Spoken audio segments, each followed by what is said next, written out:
วัสดีท่านผู้ชมยินดีต้อนรับท่านผู้ชมเข้าสู่รายการคลินิก3คลินิกสุขภาพเนาะรายการสำหรับคนที่มักและฮักใส่ใจในสุขภาพ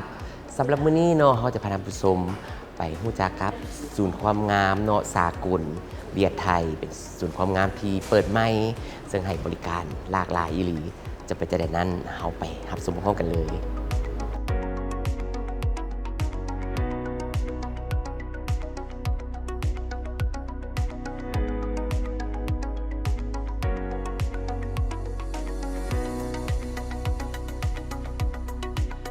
ตอนนี้เฮาก็อยู่กับดร.แทงเบิร์นเนาะหมอเชี่ยวชาญศัลยกรรมความงามของศูนย์ความงามเวียดไทยและน้องนิพาพรแก้ววิไลเนาะผู้จัดการเสริมความงามเวียดไทย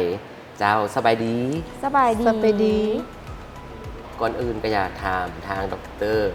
ว่าทางคลินิกเฮานี่แม่นเปิดมาได้โดนปานใดแล้ว Trung tâm phẫu thuật thẩm mỹ Việt Thái đã khai trương được hơn 2 thángศูนย์ศัลยกรรมเสริมความงามสากลเวียดไทยพวกน้องเนาะเปิดได้2เดือนในศูนย์ความงามของพวกเฮาเนี่ยมีการบริการตัวใดเด Tại Trung tâm phẫu thuật thẩm mỹ Việt Thái chúng tôi có 2 mảng dịch vụ chính đó là phẫu thuật thẩm mỹ và chăm sóc điều trị da công nghệ cao. Về phẫu thuật thẩm mỹ thì chúng tôi có hơn 100 dịch vụ về phẫu thuật thẩm mỹ เกี่ยวกับบริการเกี่ยวกับการผ่าตัดต่างๆพวกน้องมี100ปลายรายการอยากให้เบ้าถึงการบริการเนาะใน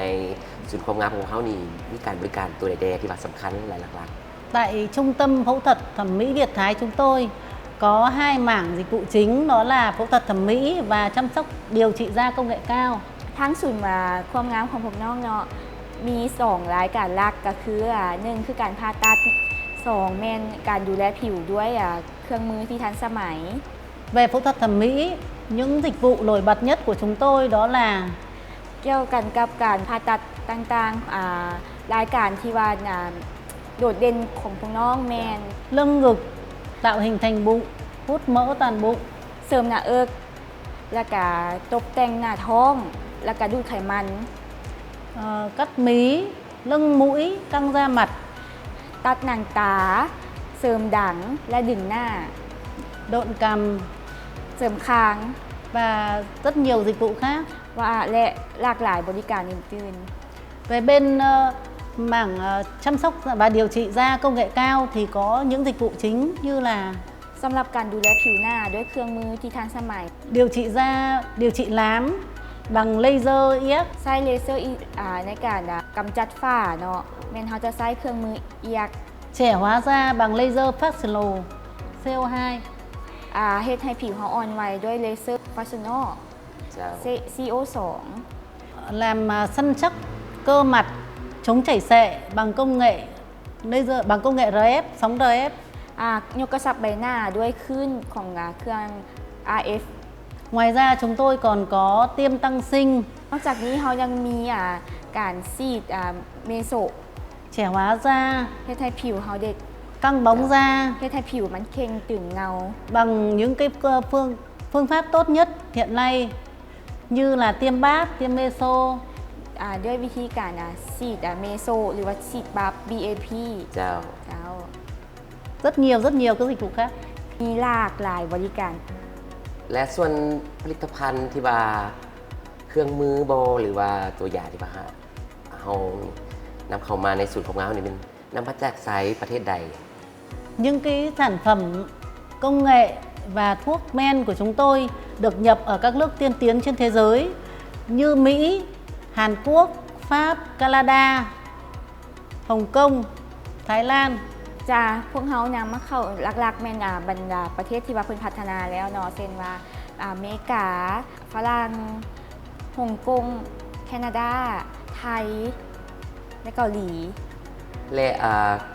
อยากเว้าถึงเนาะเกี่ยวกับความเชี่ยวชาญเนาะของท่านหมอเนาะมีความเชี่ยวชาญมาแบบว่าจักกี่ปีแล้วในการเสริมความงามนี่แล้วก็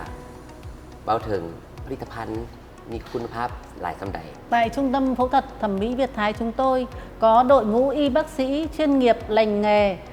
với nhiều năm kinh nghiệm, trên 25 kinh nghiệm và được đào tạo du học tu nghiệp tại rất nhiều nước như Hàn Quốc, Thái Lan và Việt Nam là những nơi mà công nghệ tiên tiến nhất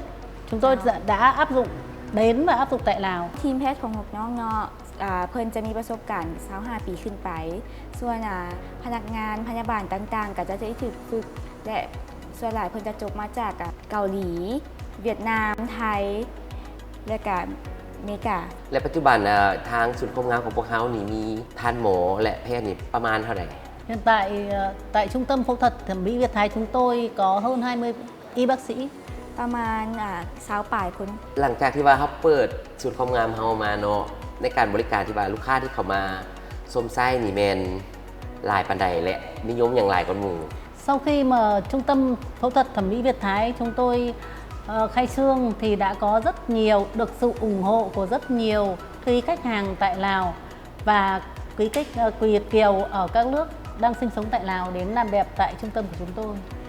หลังจากที่พวกน้องเปิดมาเนาะลูกค้าตอบรับค่อนข้างหลายส่วนหลายก็จะเป็นลูกค้าคนเวียดไปใหญ่โตที่ประเทศเพื่อนบ้านต่างๆ เจ้าและที่เขามาเฮ็ดศัลยกรรมนี่แม่นมาเฮ็ดอย่างหลายกว่าหมู่ Dịch vụ mà khách sử dụng nhiều nhất tại trung tâm của chúng tôi là dịch vụ tạo hình thành bụng, hút mỡ và nâng ngực. ลูกค้าที่เข้ามาใช้บริการของพวกน้องส่วนหลายแม่นเพิ่นนิยมตัวรายการที่ว่า1คือเสริมหน้าอก2มาเป็นดูดไขมันแล้วก็ตัดหนังเฮ็ดหน้าท้องใหม่ Ngoài ra rất nhiều khách tại Lào ưa chuộng các phương pháp tiêm bác, meso bằng các sản phẩm ví dụ như Carisma, Verulan, những cái sản phẩm tốt nhất hiện nay. เจ้านอกจากนั้นแม่นเพิ่นก็ยังเข้ามาใช้บริการเกี่ยวกับผิวเนาะเช่นว่าเพิ่นจะฉีดCarisma, Rejulan แล้วก็เฮายังมี Filler Elasty นำมีExosome นำ เจ้าเนาะอยากให้เว้าถึงเกี่ยวกับเนาะในการตั้งชื่อศูนย์ความงามเนาะเป็นอย่างต้องใส่ชื่อว่าศูนย์ความงามเบียดไทย Tên gọi Trung tâm phẫu thuật thẩm mỹ Việt Thái là bởi vì có sự hợp tác của các y bác sĩ Việt Nam và Thái Lan. ศูนย์ศัลยกรรมเสริมความงามสากลเวียดไทยแม่นได้การร่วมมือระหว่างท่านหมอเวียดและท่านหมอไทย Và áp dụng những công nghệ mới nhất tại Việt Nam và Thái Lan. และนำใช้เทคนิคที่ทันสมัยที่สุดระหว่างเวียดนามและไทย อยากให้ว่าลงเลิกถึงเกี่ยวกับการให้บริการเนาะเกี่ยวกับการผ่าตัดใหญ่แม่นทางศูนย์ความงามของพวกเฮานี่มีการบริการแนวใดต่อลูกค้า Tất cả khách hàng sau khi phẫu thuật như nâng ngực, hút mỡ, tạo hình thành bụng đều được nghỉ tại trung tâm chăm sóc hàng ngày. Các y bác sĩ đến chăm sóc hàng ngày, thay băng, cắt chỉ tại trung tâm chúng tôi. สำหรับลูกค้าที่ว่าได้รับการผ่าตัดใหญ่เนาะแม่นเช่นว่าเสริมหน้าอกดูดไขมันตัดหน้าท้องเนาะจะได้รับการพักฟื้นที่ศูนย์ศัลยกรรมของพวกเราจะมีพันหมอพยาบาลเข้ามากวดและก็ดูแลเต็มที่ สำหรับศูนย์ความงามของพวกเฮานี่สามารถรองรับคนไข้หรือว่าลูกค้าได้หลายปานใดแล้ว ปัจจุบันแม่นพวกเรามีเตียงพักฟื้นเนาะ10เตียงสามารถรองรับได้10ลูกค้าภายใน1มื้อได้ สำหรับในอนาคตเนาะทางศูนย์ความงามของพวกเฮานี่จะมีแผนพัฒนาแนวใดแล้วก็บริการแนวใดเติมให้กับลูกค้า Sau này chúng tôi có dự định sẽ mở nhiều chi nhánh ở các tỉnh tại Lào. สำหรับ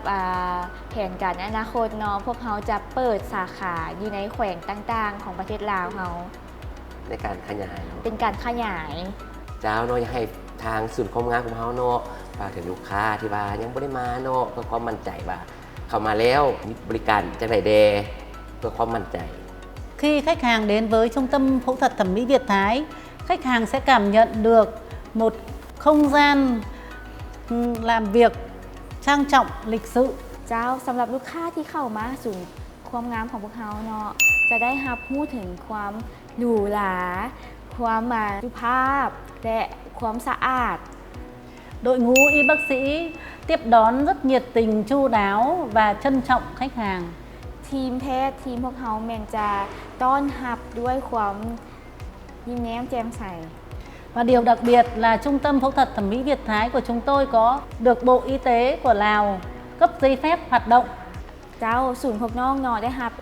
อนุญาตจากกระทรวงสาธารณสุขในการเปิดมีใบอนุญาต Đảm bảo an toàn với sức khỏe và đem lại vẻ đẹp, tự tin cho tất cả các quý khách hàng khi đến với chúng tôi. สำหรับลูกค้าที่เข้ามาใช้บริการทั้งศูนย์ศัลยกรรมเวียดไทยของพวกเราเนาะใ ให้มั่นใจว่าทีมแพทย์ของพวกเขาหมอและพยาบาล เพิ่นจบเชี่ยวชาญเฉพาะทางด้านความงาม และสินค้าต่างๆของพวกน้องแม่นนำเข้ามีออยลูกค้าทุกคนสามารถสแกนและนำกล่องกลับบ้านได้ เมื่อลูกค้าเข้ามาใช้บริการของพวกเขา